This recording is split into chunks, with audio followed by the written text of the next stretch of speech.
lagi ya dalam video pembelajaran online masih tentang Blue Ocean Strategy ya. Mari kita lanjutkan topik kita mengenai bagaimana merumuskan Blue Ocean Strategy ya. Sebelum dimulai mungkin silakan diminum dulu ya kopi atau teh Anda ya yang ada di samping Anda itu ya. Sebelum dingin silakan diseruput dulu ya kopi atau tehnya ya. Mari kita lanjutkan Bapak Ibu ya, Mas Mbak ya. Jadi dalam slide berikutnya nih ya, saya mencoba memetakan beberapa langkah ketika kita mau mencoba merumuskan Blue Ocean Strategy. Ya. Jadi yang pertama adalah merekonstruksi batasan-batasan pemasaran. Ya. Jadi misalnya kalau strategi head to head ya, Red Ocean itu Anda hanya fokus pada pesaing dalam industri ya, within industry. Fokus pada posisi kompetitif dalam kelompok strategis. Fokus dalam melayani kelompok pembeli dengan lebih baik. Sebaliknya kalau strategi Blue Ocean itu Anda mencoba melihat alternatif dari industri lain, ya. Kemudian mendefinisikan ulang tipe pelanggan dalam industri. Ya. Jadi kunci dari Blue Ocean itu mencoba tidak terjebak dalam pendekatan konvensional dalam industri itu, tapi mencoba melihat belajar dari industri lain. Contoh yang paling sempurna dari hal ini ya tadi ya, misalnya mengenai iPod itu ya. Pada saat iPod pertama kali muncul, Apple itu bukan siapa-siapa. Apple juga bukan pemain musik. Dia sama sekali tidak tahu mengenai musik. Dia adalah perusahaan komputer. Tapi justru dengan pendekatan industri komputer, dia mencoba menerapkan dalam industri musik. Ya, Apple belajar bahwa dalam dunia komputer itu Anda bisa memindahkan file dengan mudah. Ya, jadi dia belajar dari industri komputer ya, dari dalam industri komputer dari dulu dikenal bahwa ketika Anda mau mengirimkan file itu ya tinggal pakai attachment dan dikirim melalui internet. Ya, dikirim melalui email dan kemudian Anda bisa download. Nah, Steve Jobs-nya berpikir kenapa pendekatan dalam industri komputer ini tidak juga diterapkan dalam industri musik? Kenapa ketika kita dalam industri musik kenapa setiap orang dipaksa untuk beli CD dan kemudian dipaksa membeli album dan secara fisik. Kenapa tidak orang itu bisa membeli lagu dalam bentuk file? Inilah salah satu kejeniusan Steve Jobs ya saat itu ya. Bagaimana menerapkan praktek industri komputer dalam industri musik? Bagaimana dia mengadopsi pendekatan pengiriman file yang sudah lazim dalam industri komputer ke dalam industri musik. Jadilah iPod. Jadilah kemudian Anda membeli lagu tidak lagi dalam bentuk CD, tapi dalam bentuk file MP3 misalnya. Sesuatu yang sudah sangat dikenal dalam industri komputer. Inilah ya, bagaimana Anda meminjam pendekatan dalam industri lain yang berbeda dari industri Anda untuk mencoba mendefine kategori baru. Sama di kasus Lexus ya, Anda tahu Lexus itu sebuah mobil premium dari Toyota, produknya namanya Lexus. Lexus itu premium produknya dari Toyota. Jadi tim pengembangan produk Lexus itu dalam kisahnya mengatakan bahwa mereka belajar mendesain interior mobil tidak dari perusahaan mobil lainnya, tapi dari hotel. Jadi dia berkunjung ke hotel-hotel kelas bintang 7 gitu ya, bukan bintang 5 lagi, tapi hotel-hotel bintang 7 ya. Di Ritz-Carlton, di JW Marriott, hotel-hotel mewah, hotel Bulgari gitu. Dan kemudian dia melihat interior desain hotel-hotel itu untuk diterapkan dalam mobil Lexus. Jadi desainer Lexus itu mengatakan bahwa ketika Anda masuk ke mobil Lexus, seolah-olah Anda berada dalam interior hotel berbintang 7. Itu namanya mencoba mengadopsi industri lain untuk diterapkan dalam industri Anda. Ya. Jadi sama sekarang juga kasus lain misalnya bank ya. Industri perbankan itu termasuk tradisional ya, dari dulu simpan pinjam uang. Tapi kemudian muncul pendekatan mobile banking ya, belajar dari industri mobile. Orang bisa melihat aplikasi ya, melihat berbagai aplikasi dari smartphone. Kenapa kita tidak memindahkan bank ke smartphone Anda? Ya, muncullah kemudian sekarang mobile banking. Anda transfer, ya Anda ngecek saldo, bayar kartu kredit tidak perlu lagi ke ATM. Atau apalagi ke teller, yaitu jadul. Anda cukup klik-klik smartphone Anda, jadilah mobile banking. Itu salah satu contoh bagaimana sebuah industri belajar dari industri lain. Itu namanya Blue Ocean Approach. Ya. Nah di slide berikutnya ya, bisa Anda lihat itu ya. masih tentang merekonstruksi batasan-batasan pemasaran ya. Jadi yang pertama, strategi head to head itu Anda fokus untuk memaksimalkan nilai atau produk jasa yang ditawarkan dalam ruang lingkupnya. Fokus dalam mengadaptasikan tren eksternal yang terjadi. Sebaliknya kalau strategi Blue Ocean, Anda melihat peluang penawaran produk yang bersifat komplementer dan belum ada di pasaran saat ini. Aktif dalam menentukan corak tren masa depan.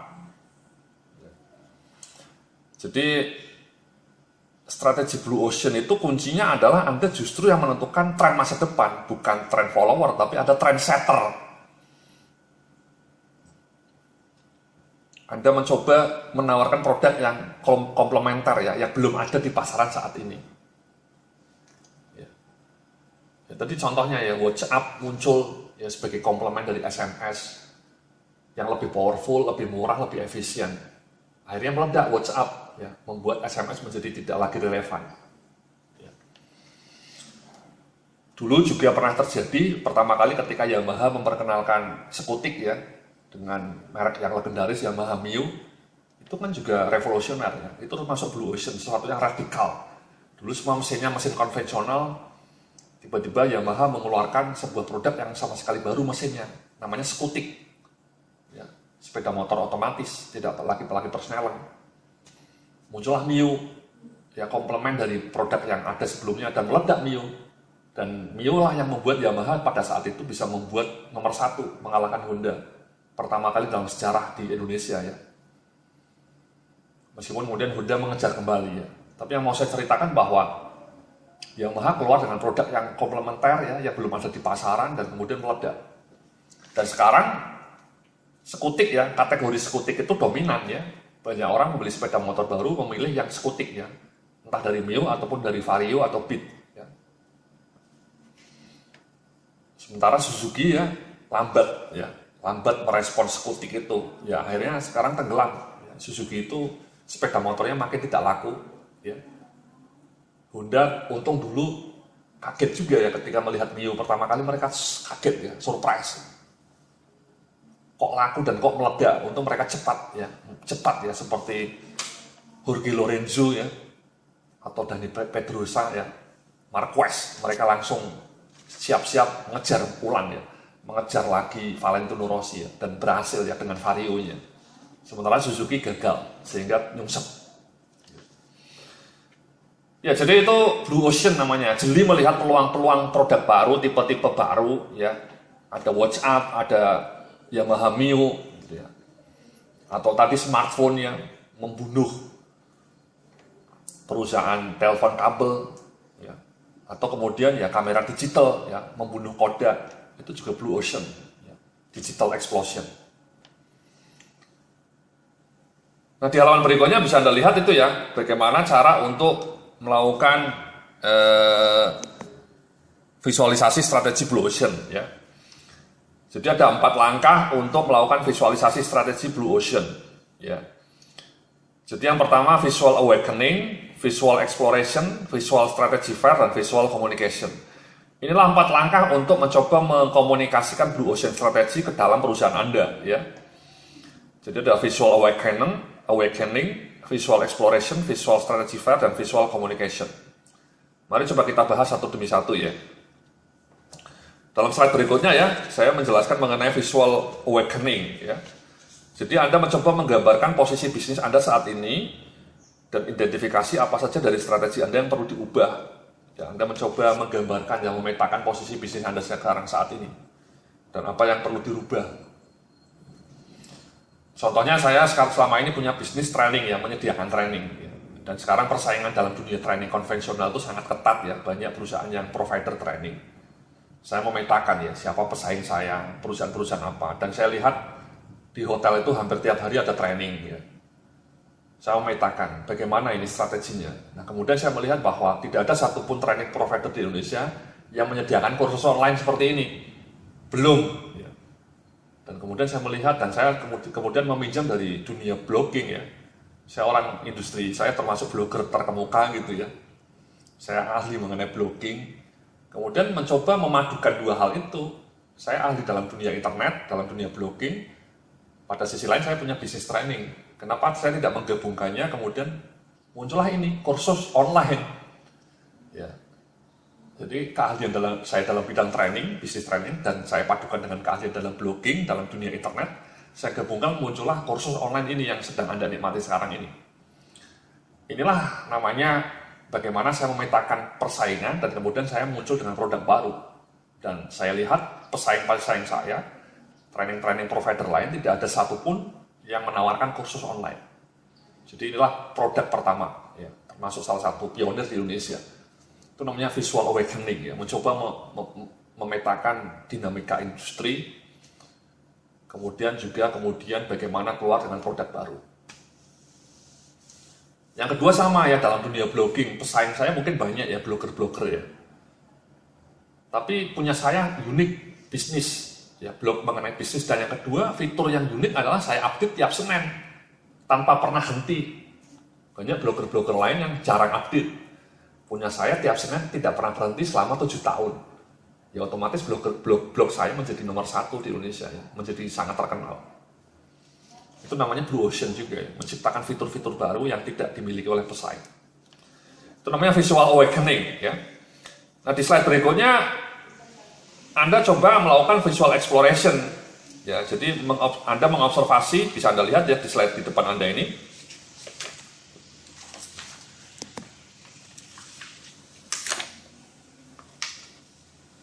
Anda mengobservasi keuntungan spesifik yang ditawarkan dari produk atau jasa alternatif, melihat fitur apa yang sebaiknya Anda hapuskan, ciptakan, atau ubah. Ya, jadi ini visual exploration ini langkah kunci dari Blue Ocean ya, prosesnya ya, visual exploration. Saya tadi memberikan contoh mengenai produk Blue Ocean yang legendaris namanya iPhone. Saya punya bukunya, cerita penciptaan di balik iPhone. Ya, itu memang Steve Jobs-nya itu sejak lama sudah melakukan visualisasi. Produk saya harus seperti ini, bentuknya seperti ini, tidak boleh ada tombolnya. Ya, jadi Steve Jobs itu paling benci dengan handphone yang ada tombolnya, paling benci dia. Jadi dia benci dengan BlackBerry, dengan Nokia saat itu yang masih ada tombolnya itu. Dia ingin menciptakan satu produk yang elegan, yang semuanya touchscreen. Ya. Jadi memang saat itu Steve Jobs sudah melakukan eksplorasi itu dan dia merasa bahwa fitur itu baru, ya, touchscreen, semuanya full screen. Itu betul-betul alternatif dari produk yang ada di pasaran yang menurut Steve Jobs jadul. Yang namanya handphone ada tombolnya itu jadul. Dan kemudian Anda bisa menggeser-geser foto Anda.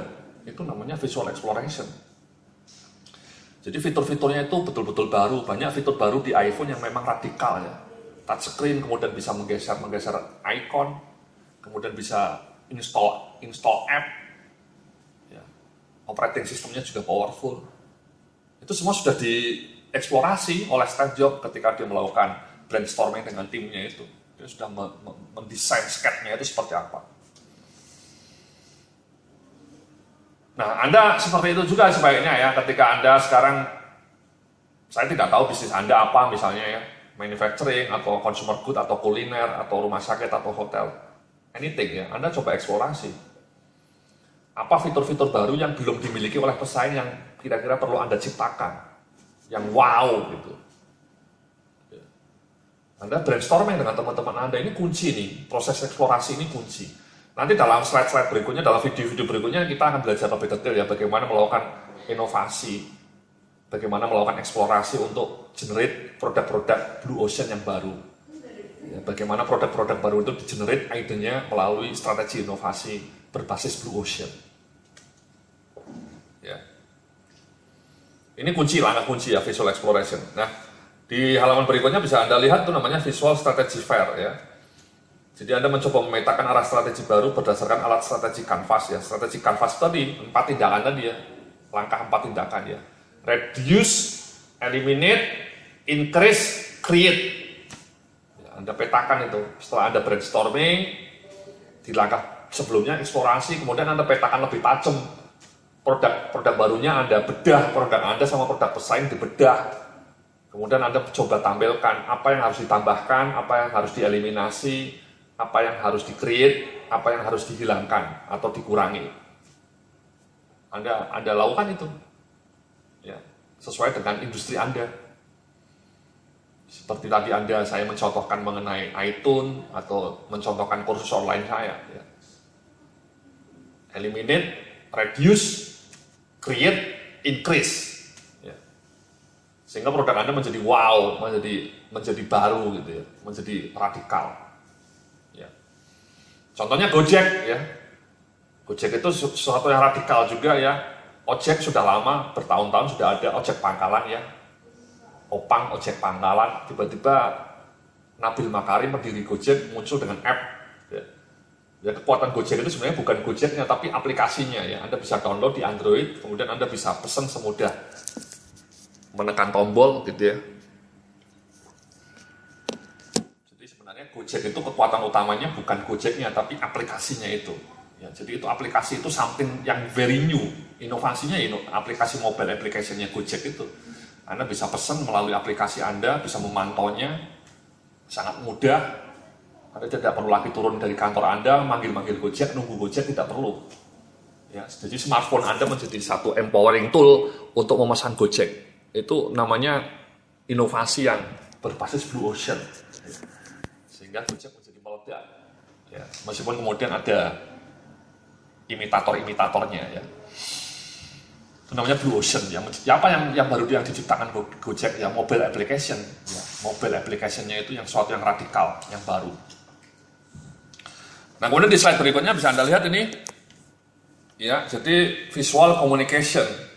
Disinilah kemudian Anda mencoba mendistribusikan peta arah strategi baru, fokus untuk mengerjakan proyek atau inisiatif yang mendukung arah inisiatif strategi baru. Jadi ini visual communication itu intinya Anda sudah sepakat bahwa ini loh produk yang akan kita kembangkan, fitur-fitur yang akan kita kembangkan, fitur-fitur yang akan kita eliminasi. Ya sudah, Anda komunikasikan dengan tim Anda, kemudian Anda gerakkan, Anda implementasikan. Ya. Contohnya saya ya, ketika saya sudah muncul dengan ide bikin kursus online seperti ini, ya saya tampilkan dalam satu gambar ya, dalam satu kertas, saya sampaikan kepada tim saya. Saya menciptakan kursus online itu hanya dibantu oleh 2 orang ya. Saya sendiri sama 2 orang ya. Jadi saya bilang sama 2 orang ini loh konsep saya seperti ini, kemudian mari kita eksekusi. Itu namanya implementasi.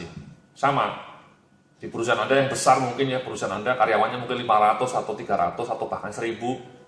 Anda sudah keluar dengan produk baru, ya komunikasikan. Kemudian Anda wujudkan dalam strategic action plan. Sehingga ide-ide baru itu bisa diwujudkan menjadi kenyataan. Sehingga Anda bisa menciptakan produk-produk legendaris seperti Google, seperti WhatsApp, atau seperti iPhone, atau seperti Viagra gitu. Produk-produk yang fenomenal. Produk-produk Blue Ocean. Terima kasih, nanti kita akan lanjutkan dalam video berikutnya mengenai bagaimana menyusun strategi Blue Ocean. Terima kasih, salam sukses, penuh kemuliaan.